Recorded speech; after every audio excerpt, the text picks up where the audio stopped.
आपको थोड़ा सा दिखा दूं ताकि आप लोग उसका अच्छा यूज कर सकें। ये देखिएगा, this is my YouTube channel. All you need to do is type Juned Syed, इको साथ लिख दें ताकि मेरी ये वाली वीडियोस आएँ। ठीक है, अब आपके पास अ प्लेथर ऑफ वीडियोस। अनफॉर्चुनेटली मुझे इतना टेक से भी नहीं हूँ, तो मैंने इसका कोई ज़्यादा सही अरेंजमेंट नहीं किया हुआ। लेटेस्ट टू ओल्डेस्ट वीडियोस हैं यहाँ पे। जैसे फॉर एग्जांपल लास्ट ईयर जब जैसे आप लोगों का एग्जाम होएगा ASP1, जो पेपर 1 आपका होता है, last minute questions of students, इसमें बच्चों ने मुश्किल क्वेश्चन पूछे, मैंने उनको हेल्प की। फिर इसी तरह मई जून 14 वेरिएंट 12, ठीक है। फिर साथ A2 की भी हैं, AS की भी हैं।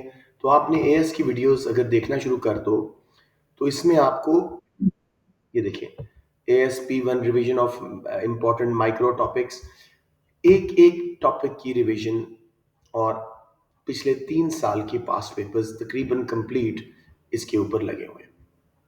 So it's a plethora of resources. अगर आप लोग सिर्फ इस चैनल को ही यूज करते रहो ना, यूर इंशाल्लाह गारंटीड एन ए। लेकिन वही बात कि आप इसमें कितनी एफर्ट लगाते हो, थोड़ी सी हिम्मत करनी पड़ती है वीडियोस देखने के लिए, थोड़ा बोरिंग हो जाता है, लेकिन at the end of the day it can give you a lot of benefit. ठीक है, अब जी ओके, कौन कह रहे ऐड मी, लेट्स सी। अच्छा कुछ बच्चे आ गए, सॉरी। राइट, अस्सलाम वालेकुम हमना, बख्तावर एंड शरियार। ठीक है, थोड़ा सा मैं बच्चों से बात कर रहा था। Although this class is being recorded, I will send you a link जो आप मेरे यूट्यूब चैनल पे जाके देख सकेंगे। बच्चों को मैं दिखा रहा था कि इसमें पिछले 3 साल के पास्ट पेपर AS और A2 के सॉल्व बच्चों के साथ ही ऐसे क्लासेस में किए हुए हैं, और हर टॉपिक की रिवीजन वीडियोस पावर वीएन के नाम से। जैसे ये देखें, AS power revision unit 9 inflation, थोड़ा सा सिलेबस चेंज हुआ है लेकिन मेजॉरिटी इज द सेम। ठीक है, तो use this YouTube channel for your advantage, और इंशाल्लाह ताला let's aim for an A. ठीक है, that is the idea.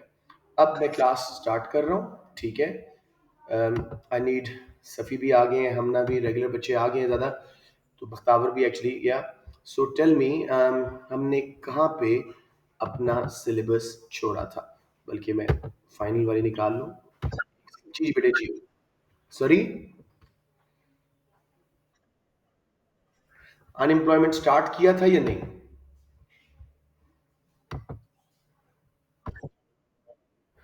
Start किया था। क्लासिकल साइक्लिकल पढ़ ली थी।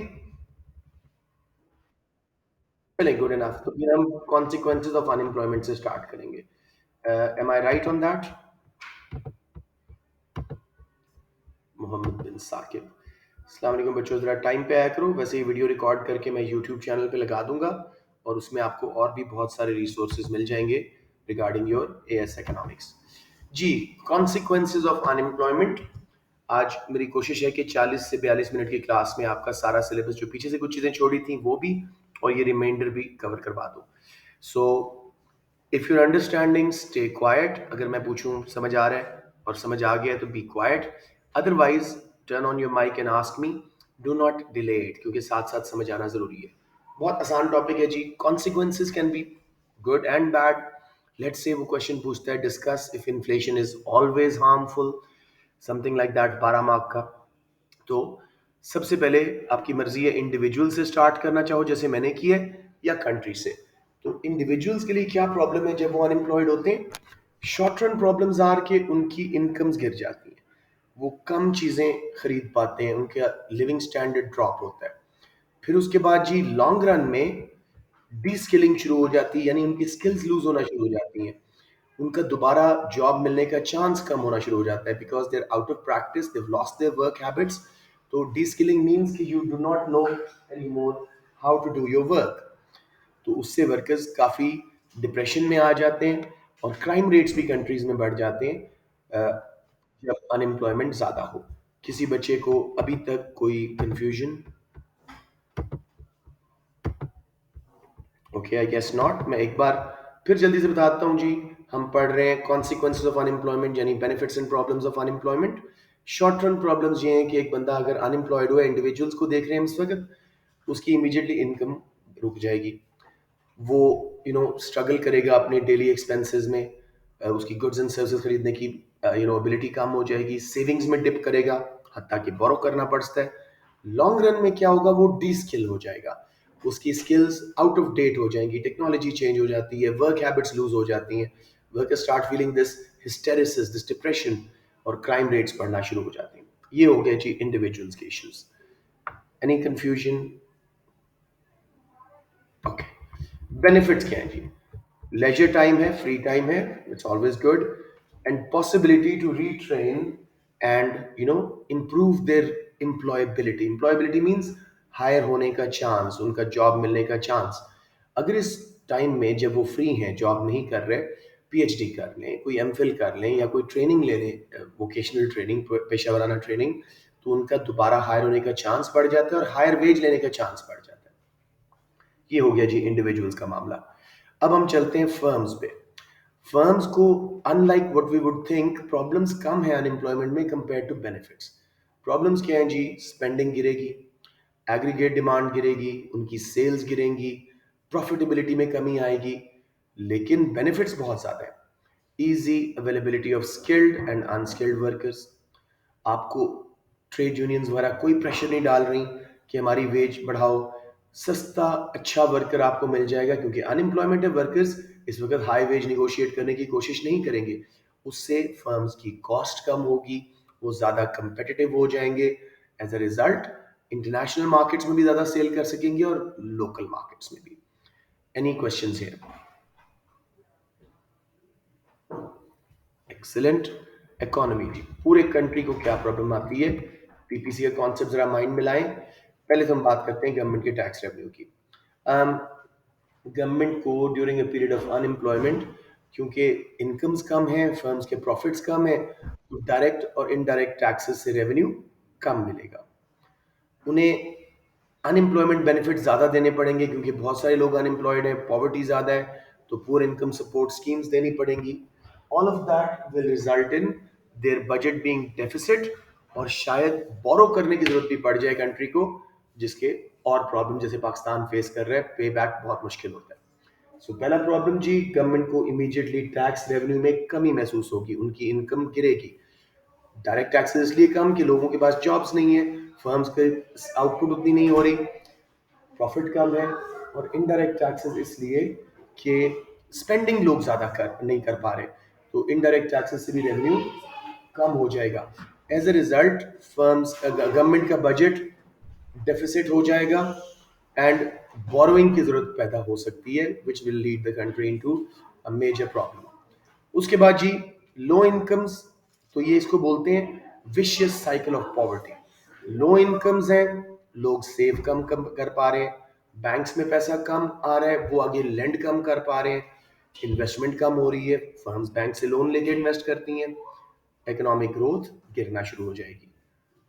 लास्टली कंट्री अपने पीपीसी के अंदर होगा, इनएफिशिएंट प्रोडक्शन हो रही होगी, पूरे रिसोर्सेज यूज नहीं हो रहे होंगे।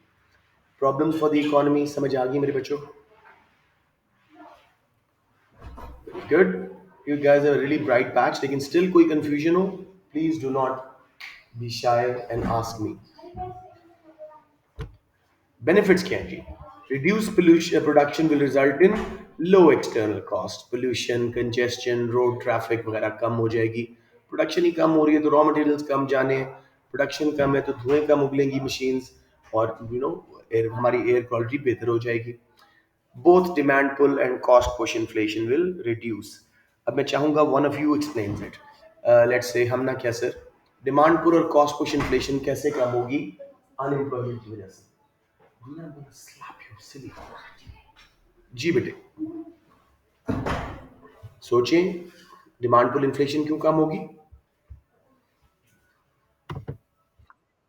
Sure sure, take your time. Demand pull inflation आती क्यों है ये सोचो, उससे आपको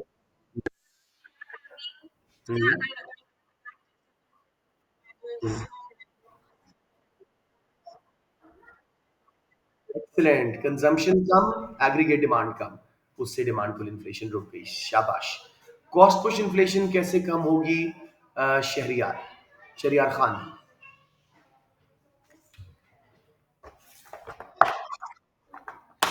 कॉस्ट पुश इन्फ्लेशन कैसे कम होगी अगर कंट्री में अनएम्प्लॉयमेंट ज्यादा है?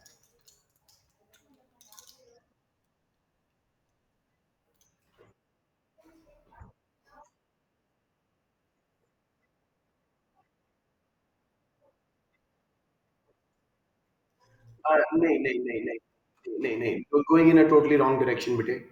पीछे जरा फर्म्स के बेनिफिट याद करो। उन्हें वर्कर, स्किल्ड और अनस्किल्ड, काफी थोड़ा। Yes, thank you Mustafa. Yes, labour is a major cost of production. अब अगर स्किल्ड अनस्किल्ड वर्कर आपको इतना सस्ता मिल रहा है तो as a result your cost of production will fall, cost push inflation कम हो जाएगी। सबको क्लियर हो गया जी? ग्रेट। अब हम चल रहे हैं, शरियार आपको बात समझ आ गई है?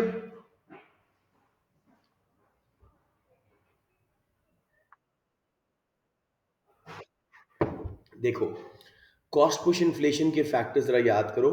रिवेंटस वाले, एग्रीगेट सप्लाई कम होती थी, उसमें एक था वेजेस। अब जब मुल्क में ज्यादा बेरोजगारी है तो वर्कर्स लो वेज पे, अच्छे स्किल्ड वर्कर्स भी और अनस्किल्ड भी लो वेज पे काम करना शुरू हो जाएंगे।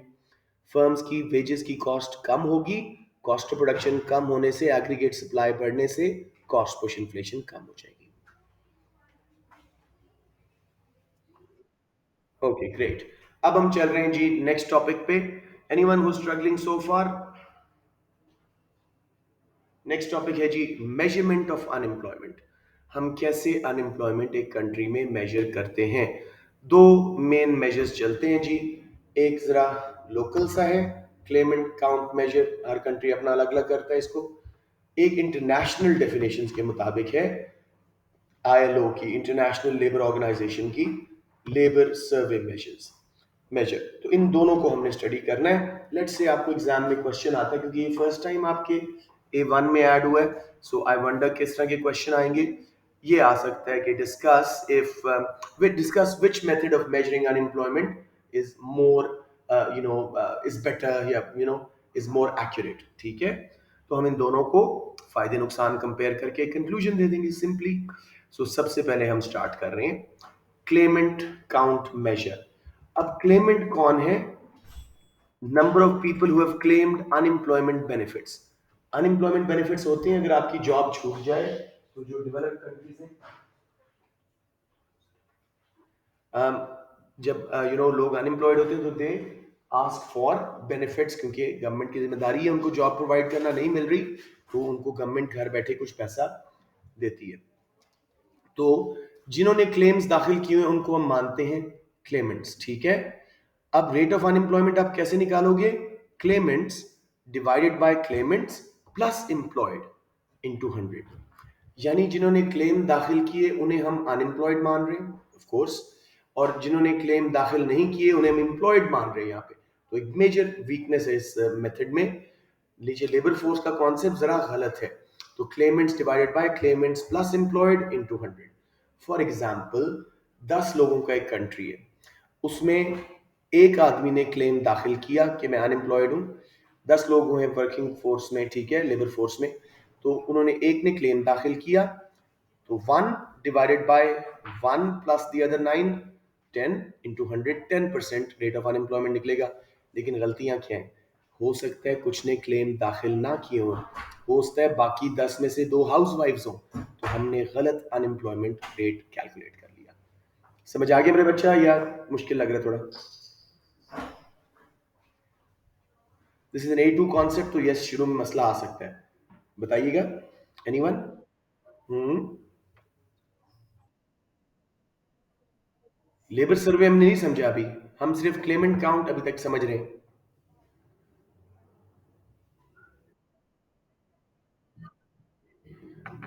मैं समझा नहीं आपकी बात। देखो देखो, हाँ, अनएम्प्लॉयमेंट रेट वैसे कैसे कैलकुलेट होता है? Number unemployed divided by labour force into 100। ठीक है, अब लेबर फोर्स को यहाँ कैसे मेजर कर रहे हैं? Clements plus employed. जिनको जॉब मिली हुई है वो भी लेबर फोर्स है, जिन्हें क्लेम दाखिल किए हैं वो भी लेबर फोर्स है। और वीकनेस क्या है? कुछ ने क्लेम दाखिल नहीं किए होते। समझ रहे हैं? तो इसलिए ये वीक मेजर बन जाता है। That's what I am trying to say. Formula समझ आ गया, कॉन्सेप्ट समझ आ गया Fasia? I don't think so. Proper मुझसे डिस्कस करें just like we do in the class. कोई confusion? Okay okay, fine fine. अब एडवांटेज क्या है इस मेजर के? जैसे आप लोगों को समझ जल्दी आया है, इसी तरह चीप, क्विक टू कैलकुलेट, ठीक है। और inactive population will be excluded from the unemployed. हाउसवाइफ्स, डिसेबल्ड, वो इसमें आने से बच जाएंगे, बिकॉज आपने सिर्फ एम्प्लॉयड और जिन्होंने क्लेम दाखिल किए उनको लेबर फोर्स माना है। तो जो खुद नहीं करना चाह रहे थे, लेबर फोर्स का हिस्सा नहीं थे, वो ऑटोमेटिकली एक्सक्लूड हो गए। चीप क्यों है जी? गवर्नमेंट के पास ही क्लेम दाखिल होने, उनके दफ्तरों में उनके कंप्यूटर पर रिकॉर्ड होगा, वो क्लेमेंट्स निकाल के ऊपर रख लेंगे। उनके पास ही एम्प्लॉयड का डेटा होता है, तो क्लेमेंट्स को एम्प्लॉयड से जमा करके 100 से मल्टीप्लाई कर देंगे। Simple as that. क्लियर सबको? अहमद नदी, मोहम्मद अहमद, आपको क्लियर है?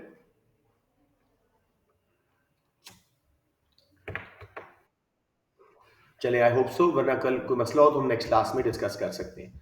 प्रॉब्लम्स क्या है इसकी, मेथड की जी? Government manipulation. Manipulation means figures को ऊपर नीचे कर देना अपने फायदे के लिए। गवर्नमेंट मैनिपुलेट करेगी, या तो अंडर स्टेटमेंट करेंगे, अनएम्प्लॉयमेंट को थोड़ा दिखाएंगे क्लेमेंट अकाउंट में, ताकि वोट मिल जाए, या लोन लेना है तो अनएम्प्लॉयमेंट फिगर्स को ज्यादा दिखाएंगे ताकि बाहर के कंट्रीज लोन दे दें, आपको एड दे दे। सो गवर्नमेंट इसको मैनिपुलेट करेगी। गवर्नमेंट कैसे मैनिपुलेट करती है? Government keeps changing rules of eligibility. Eligibility means qualification, कि क्यों कौन क्लेम दाखिल कर सकता है। आप बच्चे तो नहीं दाखिल कर सकते, you guys are not working, unemployed नहीं हो।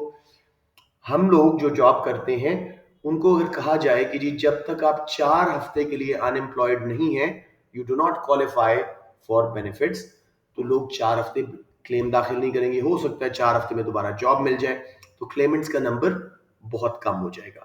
तो इससे हमारा अनएम्प्लॉयमेंट रेट बहुत कम लगेगा। Clear on this? Third situation, कुछ लोग बेनिफिट्स क्लेम करना ही नहीं चाहते। वाई?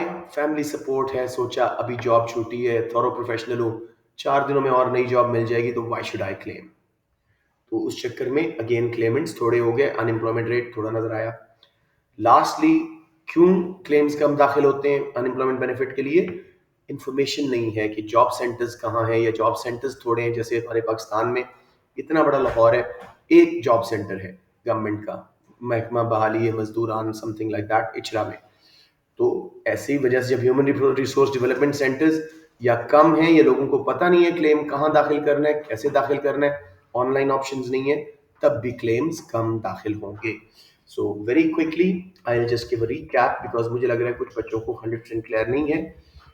हम अनएम्प्लॉयमेंट की मेजरमेंट के तरीके पढ़ रहे हैं, दो मेन तरीके। एक है जी क्लेमेंट काउंट मेजर, उसको पहले पढ़ा हमने। क्लेमेंट मींस वो लोग जो अनएम्प्लॉयड हैं, उन्होंने क्लेम दाखिल किए कि जी हमें बेनिफिट्स दिए जाए, हमें हेल्प की जाए, सपोर्ट की जाए गवर्नमेंट को। तो उसका रेट ऑफ अनएम्प्लॉयमेंट कैसे होगा? Clements divided by Clements plus employed into 100। उसके बाद जी इसमें मसले क्या हैं और फायदे क्या हैं? बहुत तेजी से डाटा गवर्नमेंट के पास ही है, चीपली क्विकली कैलकुलेट हो जाएगा। और जो इनएक्टिव पॉपुलेशन है, यानी हाउस वाइफ्स और डिसेबल्ड लोग, जो जाहिर बात है उनका क्लेम कभी दाखिल नहीं होगा, तो वो इस मेजर से बाहर निकल जाएंगे, तो हमें वो मसला नहीं होगा। सेकेंडली, प्रॉब्लम्स क्या हैं जी? गवर्नमेंट इसको मैनिपुलेट करती है, अंडरस्टेट करती है कभी कभी अनएम्प्लॉयमेंट फिगर्स को, ताकि वोट मिल सकें। कभी ओवरस्टेट करते हैं ताकि बाहर की कंट्री से एड ले सकें। रूल्स ऑफ एलिजिबिलिटी, ये कौन क्वालिफाई करता है क्लेम दाखिल करने के लिए, उसको चेंज करते रहते हैं। कम से कम महीना आप अनएम्प्लॉयड हो तो फिर आप दाखिल करेंगे, हो सकता है वो बंदा उसके में जॉब मिल जाए, या भूल जाए क्लेम दाखिल करना। फिर कुछ लोग क्लेम दाखिल ही नहीं करते, उनके फैमिली इनकम है, डबल हैंडेड थे, बीवी भी कमा रही है, खामन भी, भाई भी, तो वो क्या सोचेंगे कुछ अर्सा निकाल लेते हैं, नई जॉब तो मिल जाएगी।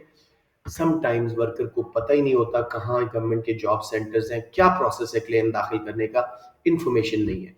इसलिए हमारे जैसे डेवलपिंग कंट्रीज में ये बिल्कुल यूजफुल नहीं है, क्योंकि यहाँ पे अक्सर गवर्नमेंट के पास फंड्स नहीं होते अनएम्प्लॉयमेंट बेनिफिट देने के लिए, तो वो क्लेम कहाँ से दाखिल होंगे? एवरीवन क्लियर ऑन दिस चीज? Aala, let's move on to labour survey measure. ये जरा डिटेल्ड है और ज्यादा अच्छा है, समझने में थोड़ा टाइम लगेगा, More widely used measure is a labor force survey as per ILO, International Labour Organization's definition of unemployment. अब इसमें टीम्स बनाई जाती हैं डाटा कलेक्शन की, मार्केट रिसर्च टीम्स होती हैं, वो मुख्तलिफ जगहों पे सैंपल लेके ना, जैसे लेट्स से इचरा में गए तो वहाँ पे अगर 5,000 घर हैं तो कोई बीच में से कोई 200 घरों में जाके सर्वे करेंगे, ठीक है। तो सर्वे करते हैं मुख्तलिफ वक्तों में, फिर नेक्स्ट टाइम दूसरे घरों में जाके पूछेंगे, तो इन्फॉर्मेशन कलेक्ट करते रहते हैं। किस चीज़ के बारे में? एम्प्लॉयड के बारे में, किसके पास जॉब है, क्या कर रहा है। अनएम्प्लॉयड के बारे में, कितने अरसे से है, क्यों निकला था जॉब से। Wage rates and working conditions के बारे में क्वेश्चनर्स तीन चीज़ों को कवर करते हैं। House hold size and structure, कितने लोग हैं घर में, कौन हेड ऑफ द फैमिली है, कितने बहन भाई बेटे बेटियां। अकोमोडेशन डिटेल्स, किस साइज का घर था, शेयर्ड अकोमोडेशन है, रेंटेड अकोमोडेशन है या ओन्ड है।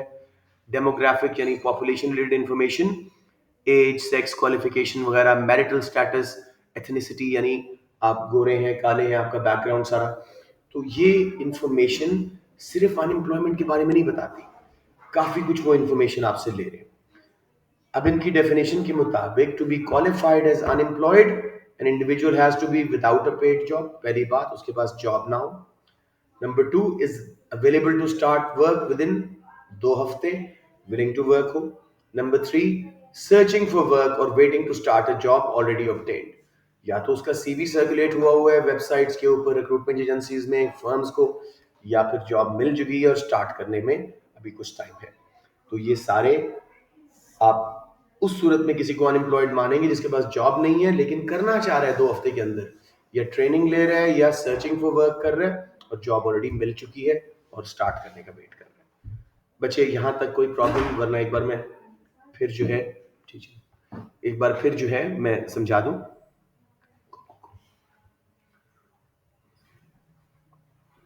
ओके जी, बेनिफिट्स, इनको गवर्नमेंट मैनिपुलेट नहीं कर सकती क्योंकि ये इंटरनेशनल डेफिनेशन के मुताबिक है। सिर्फ पाकिस्तान की अपनी टीम नहीं होगी, कोई ना कोई फॉरेनर्स भी बीच में उसमें शामिल होंगे, ओवरसी कर रहे होंगे इसको, आईएलओ मॉनिटर करती है।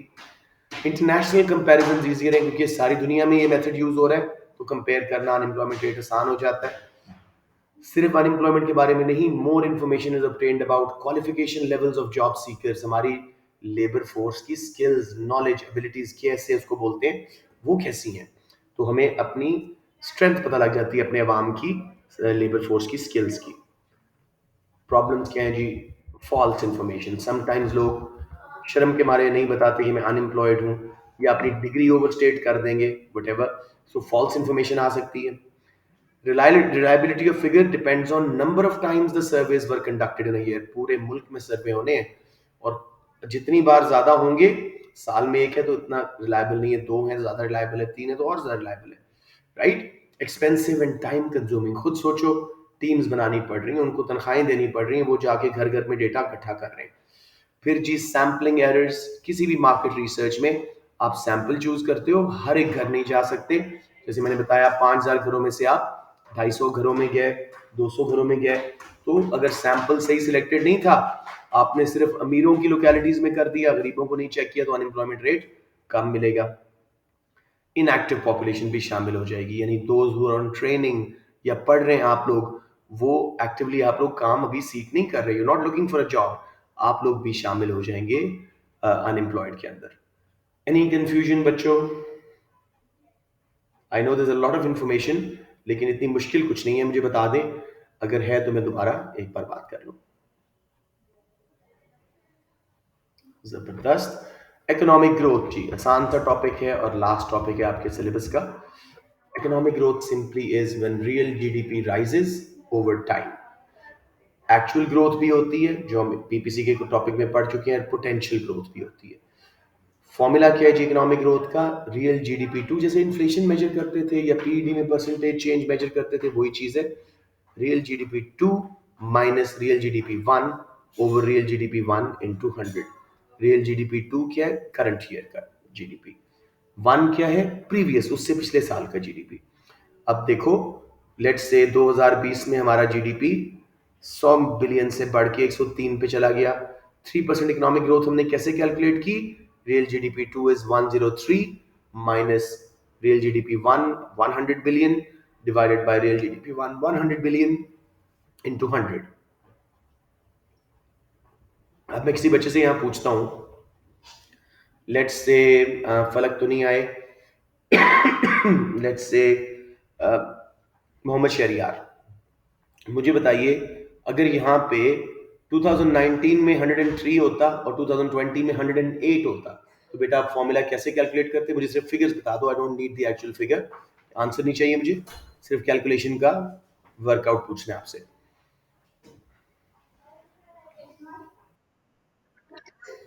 मतलब मैंने यहाँ पे लिखा है ना 2019 में 100 बिलियन और 2020 में 103 बिलियन, तो 100 की जगह 103 होता और 2020 में 108 होता, तो हम कैसे निकालते इकोनॉमिक ग्रोथ? नहीं, थोड़ा सा देखो, थोड़ा फॉर्मूला देखो दोबारा।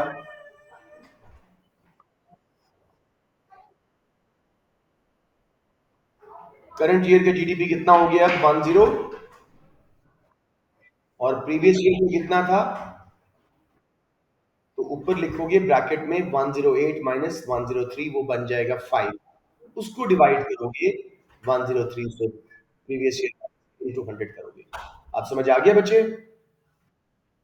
Anyone who struggling with this formula?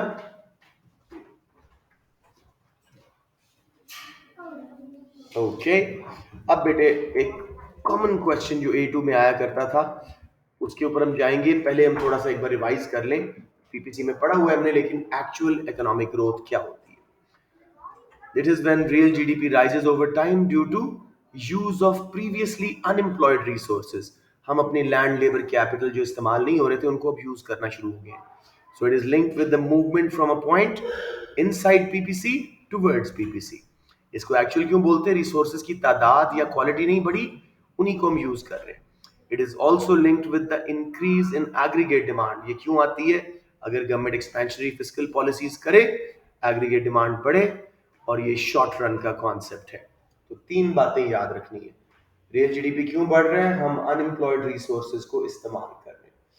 क्यों? उसका रिजल्ट कैसे आ रहा है? पीपीसी के अंदर कोई पॉइंट था यू, जैसे इस ग्राफ में है, उससे हम बी पे आ गए, बी से हम फिर ए पे आ गए, ये एक्चुअल ग्रोथ है।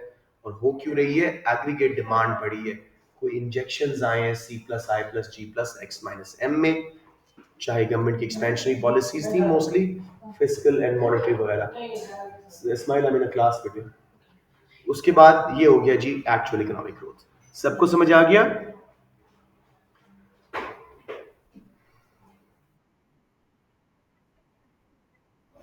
बेटे एग्रीगेट डिमांड बढ़ने से हम इनसाइड पीपीसी से टुवर्ड्स पीपीसी आ रहे हैं। एग्रीगेट डिमांड बढ़ेगी तो एम्प्लॉयमेंट जनरेट होगी ना मेरे बेटा, ये उसका फैक्टर है जिसकी वजह से एक्चुअल ग्रोथ आ रही है। नहीं समझ आया? Okay okay, anyone else? Okay जी, पोटेंशियल ग्रोथ जब पूरा पीपीसी बाहर शिफ्ट होता है, it is when economy's productive potential increases, productive capacity increases. This is linked with outward shift of PPC or outward shift of long run aggregate supply curve. This occurs in long run due to increase या improvement in quantity and or quality of resources. हमने PPC के chapter में बड़ा detail में देखा था, education and training दे दो labour को, या इमिग्रेशन आ जाए, लेटेस्ट टेक्नोलॉजी अडॉप्ट कर लो रिसर्च एंड डेवलपमेंट के थ्रू, ऑयल गैस निकल आए, anything like that will cause potential growth. अब मैंने नीचे वाले इन दो ग्राफ्स में, पहले पीपीसी वाले पे फोकस करें। ये मैं पूछ रहा हूं हसन से। हसन जमील, जो मूवमेंट है यू से B, from inside PPC towards the new PPC, ये एक्चुअल ग्रोथ शो कर रहा है या पोटेंशियल?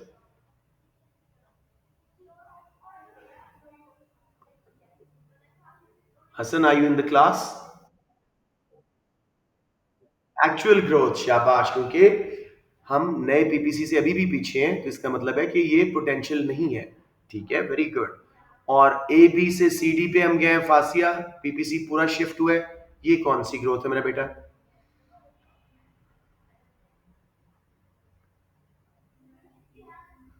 फासिया, जो पूरा पीपीसी ए बी से सी डी पे शिफ्ट हुआ है बेटे, ये कौन सी ग्रोथ है? एक्चुअल या पोटेंशियल?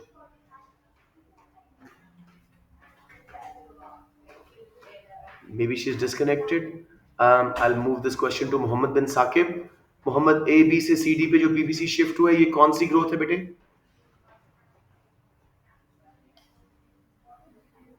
ये बच्चे कहाँ गए सारे? ये कौन सी है, शाबाश? No no no no, A B से सी पे पूरा बीपीसी शिफ्ट हुआ है बेटे. ये पोटेंशियल ग्रोथ है, हमारा प्रोडक्टिव पोटेंशियल. ऊपर पढ़ो. It's linked to outward shift of PPC and outward shift of long run aggregate supply. Movement towards the PPC is actual growth, aggregate demand बढ़ने से होती है. Shift of PPC is potential growth, aggregate supply long run में बढ़े तब होती है. समझ आ गया बेटा? Okay. Fasia, you there again या चलें? I'll go to Hamna now. Hamna दूसरे ग्राफ में देखो, राइट साइड वाले में aggregate demand curve AD zero से एडी वन पे शिफ्ट हो रहा है. बच्चे, ये कौन सी ग्रोथ है, एक्चुअल या potential? Think for a second.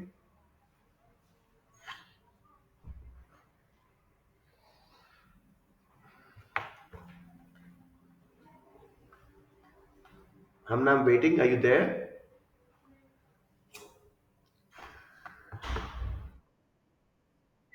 दूसरा ग्राफ देखो, ये वाला, ठीक है, जिसपे मेरा ये पॉइंटर है इस वक्त. इसमें aggregate demand curve AD zero से एडी वन पे शिफ्ट हो रहा है. ये कौन सी ग्रोथ है, एक्चुअल या potential? Think for a second.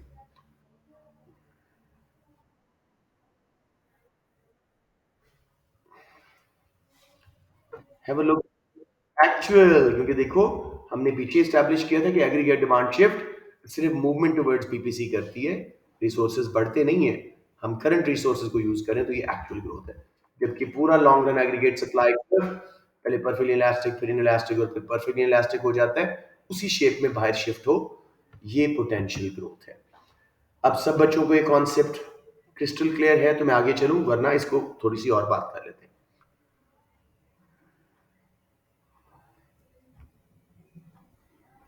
I guess it's clear, तो let's move on.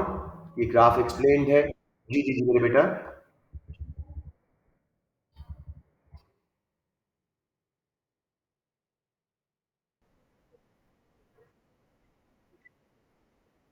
Both expansionary fiscal and monetary policy can cause it. Yes.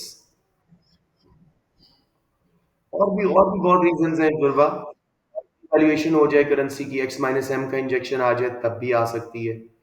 Incomes बढ़ जाए, कंज्यूमर्स की consumption, anything that shifts aggregate demand outwards. ठीक है. और ये short run का concept है, पोटेंशियल ग्रोथ. ठीक है, good good.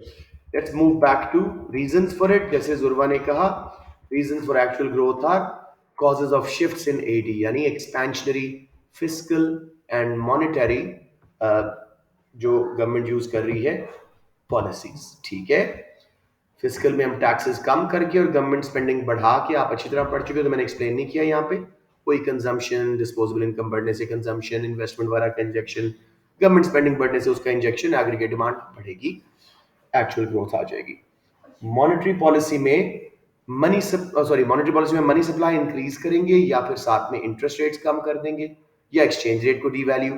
Each case, money supply बढ़ने से, इंटरेस्ट रेट कम होने से, या एक्सचेंज रेट नीचे होने से इंजेक्शन आ रहे हैं in the aggregate demand curve. वो राइट पे शिफ्ट हो रहा है, एक्चुअल ग्रोथ आ रही है, हम अपने पीपीसी के पास आ रहे हैं.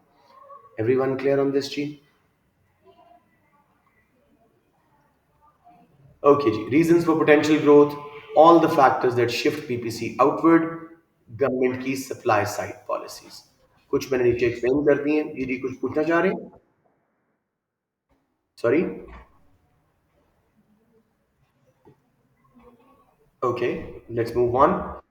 आप ही एक्सप्लेन कर दो बच्चों जल्दी से. Exploration of new oil and gas, इससे कैसे बख्ताबर हमारी पोटेंशियल ग्रोथ आ रही है?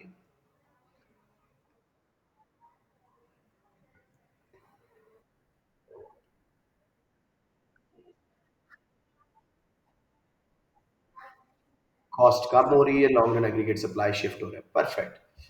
Hasan Jamil, use of fertilisers, hybrid seeds, modern technology etcetera, इससे कैसे पोटेंशियल ग्रोथ आ रही है?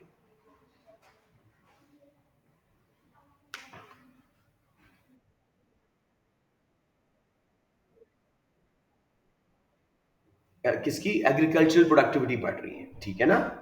तो फार्म्स हमारे पहले अगर 40 मन गंदम देते थे, अब 45 देंगे। तो हमारी पोटेंशियल बढ़ रहा है, ठीक है ना? Education and training, Mohammad bin Saqib, इससे कैसे पोटेंशियल ग्रोथ आ रही है बेटे?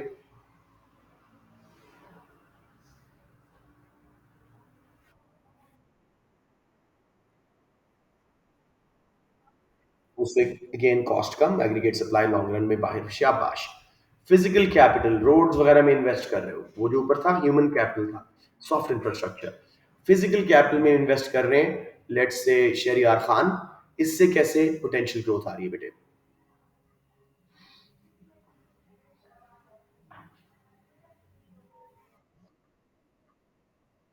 यस, इससे कैसे? हम्म।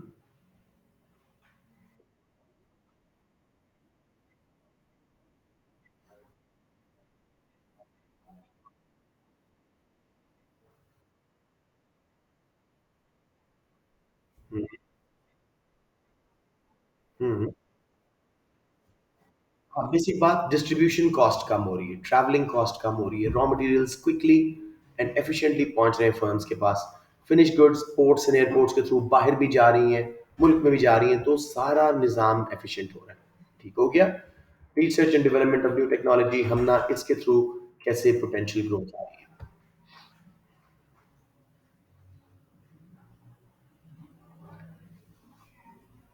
हम ना through research and development of new technology कैसे पोटेंशियल ग्रोथ आ रही है बेटे?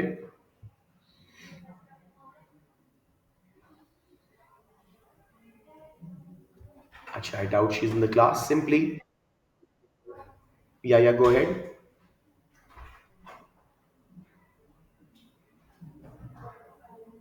आई think you understood it. Yeah keep speaking. बहुत अच्छे।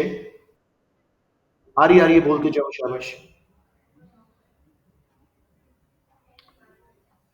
चले, I you lagging a little, लेकिन मुझे समझ आ गया। बोलो बोलो बोलो, जब आवाज आ रही है बोलो, शाबाश। हम्म। हाँ, वो भी हो रहा है, साथ में प्रोडक्शन हो रही है। आप इसमें यूज कर सकते हो flow line methods, computer aided designing, जो आप बिजनेस में पढ़ते हो, तो उससे faster production. Good. Increase in labour supply से, मैं खुद ही बता देता हूँ, जिसके रिजल्ट में हमें larger skills and unskilled workers बहुत सारे मिल जाते हैं। ठीक है? तो उसके रिजल्ट में हमारा पीपीसी बाहर शिफ्ट हो जाता है, और स्पेशली अगर पॉपुलेशन स्ट्रक्चर चेंज हो जाए, ज्यादा यंगर लोग हों उसके अंदर, तब भी पीपीसी बाहर शिफ्ट होता है। So that is all. अब जी, if you guys are fresh, ये आखिरी टॉपिक रह गया है क्वेश्चन की फॉर्म में। मैंने 20 इसलिए लिखा हुआ है कि ये A2 में आता था, 12 का आपको आएगा। Discuss if economic growth is always beneficial, shouldn't take more than 6 minutes, we'll be able to finish our class max by 8:50. So let's start जी। वो कह रहा है discuss if economic growth is always beneficial for an economy. अब key term is economic growth, define किया, it is the rise in real GDP over time. It is measured by the formula real GDP 2 minus real GDP 1 divided by real GDP 1 into 100। Economic growth को थोड़ा सा और explain कर देते हैं, दोनों marks लेने के लिए। Can be actual when previously unemployed resources are employed and there is a movement from inside PPC towards PPC. It is linked with rise in aggregate demand. Whereas potential economic growth is when quality of resources increases, there's a shift of PPC outward, linked with outward shift of long run aggregate supply. मैंने कुछ 4 mark का knowledge का यहाँ कर दिया, लेकिन do it, अच्छा impression पड़ेगा। वाई बेनिफिशियल जी? There will be fiscal dividend, इसको जरा समझिएगा, ये अकेला मार्क आपको, अकेला पॉइंट आपको 3 मार्क्स दे सकता है। एक साइड आपकी यहीं पे अच्छी क्लियर हो सकती है, do the other points as well, लेकिन फिस्कल डिविडेंड अकेला बहुत सॉलिड पॉइंट है, ये सारा यहाँ तक है, यहाँ तक, ठीक है? तो let's see what is fiscal dividend. Government को during unemployment phase, during sorry growth phase, tax revenue ज्यादा मिलता है। डायरेक्ट टैक्सेस भी, क्योंकि लोग जॉब पे हैं, इनकम ज्यादा है, बिजनेस एक्सपैंड कर रहे हैं, ग्रोथ आई है तो। और इनडायरेक्ट टैक्सेस से, क्योंकि लोग स्पेंड ज्यादा कर रहे हैं, और गवर्नमेंट को स्पेंडिंग कम करनी पड़ती है ऑन अनएम्प्लॉयमेंट बेनिफिट्स या इनकम सपोर्ट स्कीम्स, तो उसकी वजह से गवर्नमेंट का बजट हो गया सरप्लस। पहला हाफ तो ये है, लेकिन ये फिस्कल डिविडेंड नहीं है, अभी सिर्फ हमने बजट सरप्लस किया है। फिस्कल वर्ड जब भी आए इसका मतलब है गवर्नमेंट का बजट, राइट। फिस्कल डिविडेंड क्या आ रहा है जी? सबसे पहले टैक्स रेवेन्यू ज्यादा आया, स्पेंडिंग अनएम्प्लॉयमेंट कम है, इनकम्स लागू ज्यादा है, पॉवर्टी कम है, स्पेंडिंग कम है, तो बजट सरप्लस हुआ। डिविडेंड क्या है? Government can use this extra amount on education and health, उससे वर्कर्स की स्किल्स, प्रोडक्टिविटी बढ़ेगी, हेल्थ बेहतर होने से एब्सेंटीइज्म, छुट्टियां कम करेंगे, फर्दर पोटेंशियल ग्रोथ आएगी।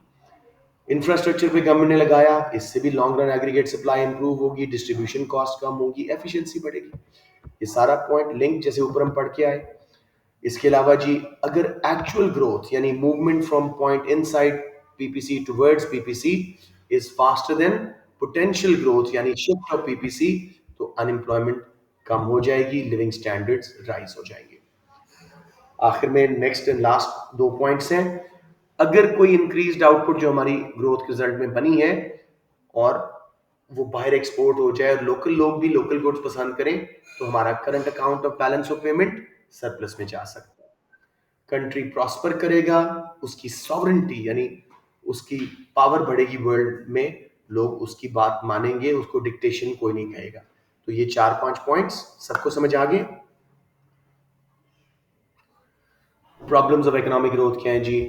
एक्स्ट्रा प्रोडक्शन के रिजल्ट में negative externalities such as pollution, congestion, उससे लिविंग स्टैंडर्ड्स कम हो जाएंगे। पैसे तो हम अमीर हो रहे होंगे, लेकिन हमारी हेल्थ वगैरह खराब हो रही होगी, स्मॉग वगैरह होगी कंट्री में। Non renewable resources such as oil, gas etcetera may be depleted. हम बड़ी स्पीड में प्रोडक्शन कर रहे हैं, इकोनॉमिक ग्रोथ आ रही है, लेकिन फ्यूचर जनरेशन के लिए हमने कुछ नहीं छोड़ा, उनका कंपैरेटिव एडवांटेज गिर गया। लास्ट जी, इनकम्स जो बढ़ी हैं हमारी, वो इंपोर्टिंग लग्जरी कंज्यूमर गुड्स में लगती हैं, क्योंकि उनकी डिमांड इनकम इलास्टिक होती है। There very attractive when your incomes rise, you get imported cars and furnitures and cell phones etcetera, तो बैलेंस ऑफ पेमेंट डेफिसिट में भी जा सकता है।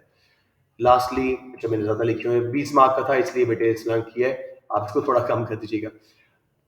If growth results in uneven distribution of income, यानी real GDP पर head तो बढ़ रहा है, लेकिन पैसा चंद हाथों में स्क्वीज्ड है, तो सिर्फ चंद लोगों की लिविंग स्टैंडर्ड बढ़ रहे होंगे, majority will not be better of.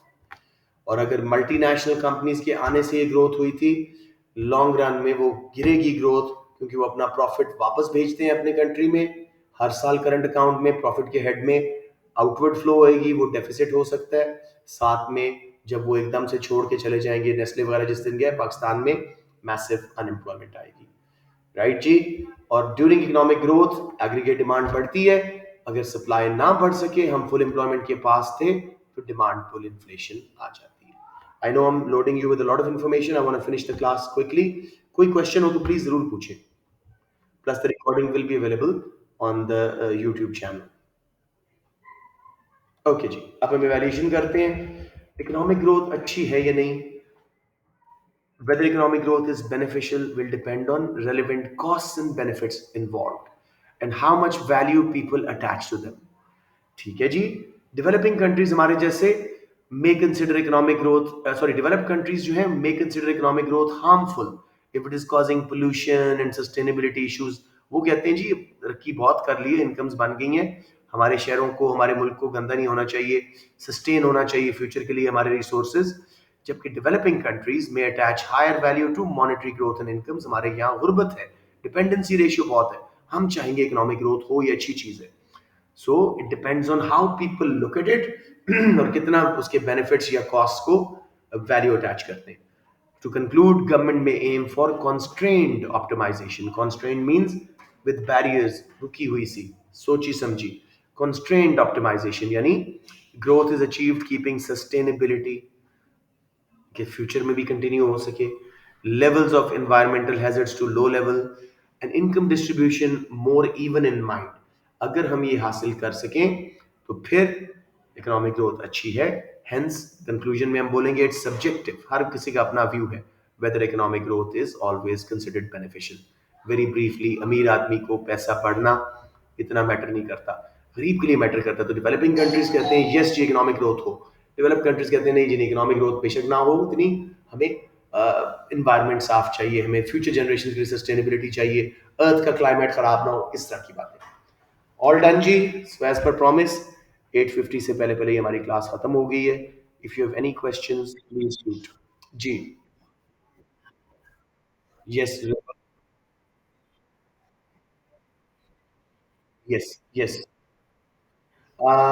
ये थोड़ा-सा ट्रिकी लगेगा भई आपको बिकॉज़ इसमें एक बात आपको समझानी पड़ेगी, वो मैं क्लास में आपको ड्रॉ करके दिखाऊँगा तो बहुत आसानी से समझ आ जाएगा। Just will take 2 minutes there, live class में, ठीक है? अच्छा, ये बहुत जल्दी में थे जी। अल्लाह हाफ़िज़, टेक केयर गाइज़।